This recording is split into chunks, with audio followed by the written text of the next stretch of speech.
Bonjour, bienvenue dans les Minutes Express de Neurosciences. Je suis Estelle, psychologue clinicienne, et aujourd'hui nous allons voir comment faire de votre enfant un champion. Mais avant ça, c'est l'intro.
Alors, pour faire de votre enfant un champion, on va devoir s'attaquer aux croyances, aux stéréotypes et aux attentes.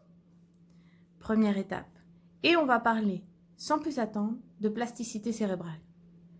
Car les cerveaux ne sont pas calibrés pour fonctionner d'une certaine manière. C'est complètement faux. Le cerveau se transforme de la naissance jusqu'à la mort. Ce qui va faire la différence, ça va être ce que vous allez faire, ce que vous allez croire, entendre, voir. C'est l'environnement dans lequel vous baignez qui va faire votre cerveau. Dans les années 80, on a découvert qu'il y avait une différence notable dans les corps calleux entre les filles et les garçons. Tout de suite, on dit « Ah ouais, chouette! C'est pour ça que les filles et les garçons sont différents et que leurs compétences sont différentes. » Alors qu'aujourd'hui, on tend plus à dire que non, c'est pas ça. C'est que tout simplement, il y a cette différence dans le corps calleux parce que les expériences ont fait, et les croyances, et les attentes, et les stéréotypes ont fait que les filles ont développé plutôt certaines aires de leur cerveau et les garçons d'autres. D'ailleurs, une expérience très intéressante faite en 2007 de Huguet et Régnier a été menée sur des enfants de 6e et 5e. Elle est très intéressante, vous allez voir. Ils ont fait 2 groupes. Pour les 2 groupes, le test était strictement le même. Seulement, la consigne était différente. Dans le premier groupe, on a dit que c'était pour tester leurs compétences en géométrie. Et dans le deuxième, c'était les compétences en dessin. Et bizarrement, dans le premier groupe, ce sont les garçons qui ont eu de bien meilleurs résultats que les filles, alors que dans le deuxième, ce sont les filles qui ont excellé. Alors que c'était exactement le même test. Donc, les attentes, les croyances vont jouer sur les performances. Alors, si vous voulez que votre enfant soit un champion, première chose, laissez tomber toutes vos croyances. La plasticité cérébrale est là. Si d'autres enfants y arrivent, alors votre enfant peut y arriver. Et ça, c'est sûr. Maintenant, peut-être qu'il a plus de difficultés à apprendre certaines choses parce que la méthode n'est pas adaptée à lui. Il a un cerveau qui fonctionne d'une certaine manière. Il apprend d'une manière peut-être différente à la méthode classique. Donc, il va falloir adapter. D'ailleurs, je vous renvoie à Olivier Houdet qui parle de neuropédagogie. C'est très intéressant.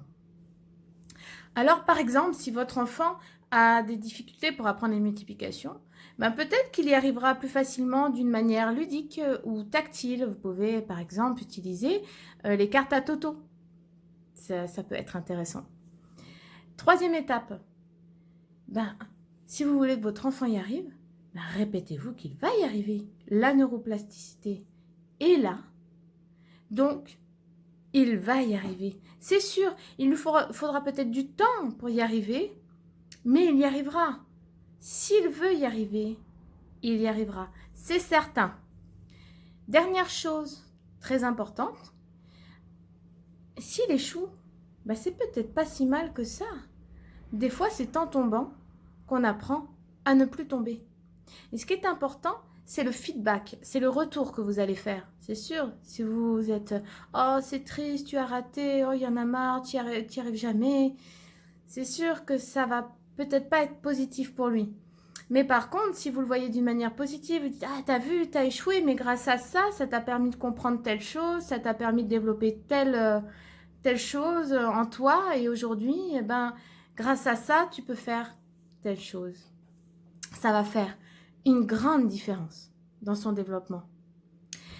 Enfin, pour terminer, je vous renvoie à un article de mon blog qui parle de l'effet Pygmalion. Alors, comme ce sont des minutes express de neurosciences, je ne pourrais pas le développer ici. Alors, je vous invite à aller le voir. Je vous laisse le lien un peu plus bas sur l'effet Pygmalion. Ça parle toujours de la même chose, de croyances et d'effets sur les performances. Allez, à bientôt.